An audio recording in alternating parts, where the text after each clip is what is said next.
We need those good wells. I want to go back to that. Even though we're just a bunch of local guys, hometown folks, I think that this is worth going back to talk about the fact that we have a serious balance of trade deficit. We've got emerging economies that are hungry for energy, like China and like India, and they're now competing for the resources.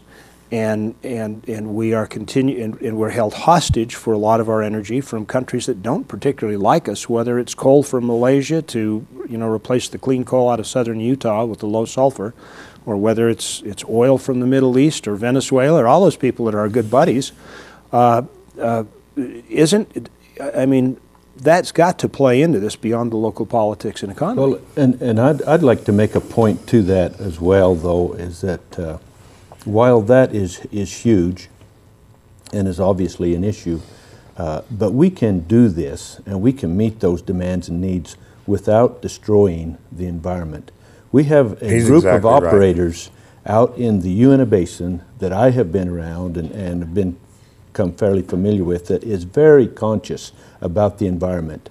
And they are spending millions of dollars being compliant and not being destructive. They're very conscious about where they put the roads and those types of issues, that this can be accomplished without sacrificing the environmental issues. We actually are and the people that are out there doing the work, I want to make the point, the people that are out there doing the work are people like me. I'm an outdoorsman. I love to go out and play in the desert, in the mountains. Those people, we're not going to go out there and pillage the land. It's our home. It's where we live. Mm-hmm. To have an environmental agency from California or from the East Coast come out here and tell us, you're destroying this land, you don't care about it, that's just crazy. We care about it more than anybody does. It's our backyard. We're planning actually to do an entire half-hour program on reclamation in the near future, because it is becoming a big issue. It doesn't matter whether it's coal or it's natural gas. And if you look at even the work that Barrett's done up on the Tavaputs, rehabilitating wells, it's unbelievable. And so that really, somehow, that whole thing about rehabilitation is lost in this debate somewhere, and I think it needs to come back, is that, so why can't you drill oil and gas, set your pads, clean your pads up, because they do clean up nicely, and move on. And you haven't, if they already can take something that doesn't meet the definition of wilderness and make wilderness out of it by taking out the roads, then doesn't that mean you can do the same thing with a well pad? Would be a question. And Chad, I'd like to go back to the question asked a minute ago, talking about energy independence and how this may fit with policy and as we move forward.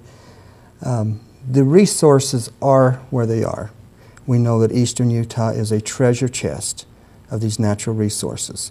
The unfortunate part is that so many of these lands that have been available, even up until December 23rd, we are very concerned with this wildlands policy and all these other measures that are moving forward. The master leasing areas that are being proposed is very shortly going to take so much of these properties off the table. And you take a county like Uinta County, 15% is all that we hold as privately held property.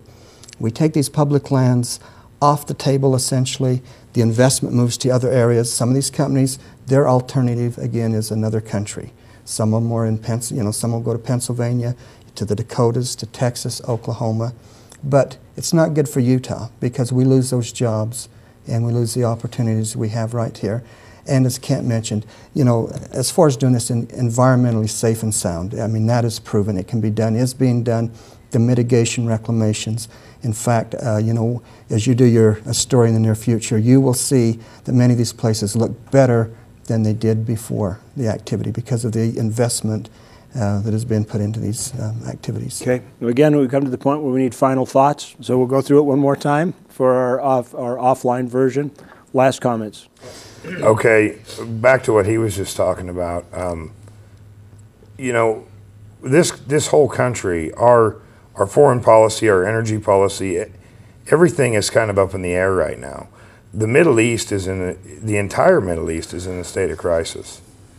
Europe is paying $20 more a barrel for oil than America is, because we have a little more supply. supply and demand in Europe is working against the American oil price, and we really need to drill for oil and gas in America. It is going to be a deciding factor in what shapes the world in the next 20 years on how much oil we procure on our own land in our own country. And oil would also obviously include coal, natural gas, and absolutely everything. Yes. Yeah. Mike? We are at an important crossroads. I believe decisions that are made here in the next year, 2 years, are going to be very important, not only for the state of Utah, but for the nation as we move forward, because of the vast resources that we have right here in Utah.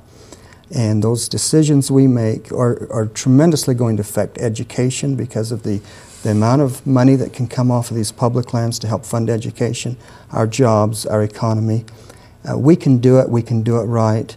I hope that our policymakers, our Utah State Legislature, certainly all the way to the governor's office and certainly in Washington, because that's really where I think our bigger challenges lie. We can do this and we can do it right, and we call upon all of them to really move forward in a very positive, aggressive manner to try and move these things forward. You're so diplomatic, Mike. Not diplomatic, but Oh, he is. It needs to happen. It needs to happen. It does, I agree. Your last comments? My last comment would be in Duchesne County, we already have 280,000 acres of wilderness in the high Uintas. And I believe that you would have to just fight with any county residents if you ever started trying to take that away, because it's very deserving and it's appropriate and we all love it, and it fits the needs for recreation and so forth, and so we're willing to take responsibility for what happens in the county, but we would like to have more influence locally as to what happens in our area. And Kent and I both agree, if it comes right down to it, we've got to have more wilderness in either Duchesne or Uinta County. He wants it in Duchesne, so good. Thank you all for joining us. As always, we attempt here at the county seat to bring you whatever we can put into a half hour, but we really want to bring the entire debate. So check the website often, thecountyseat.tv, and you'll find more information. Thank you for joining us, and we'll look for you next week on a regular broadcast.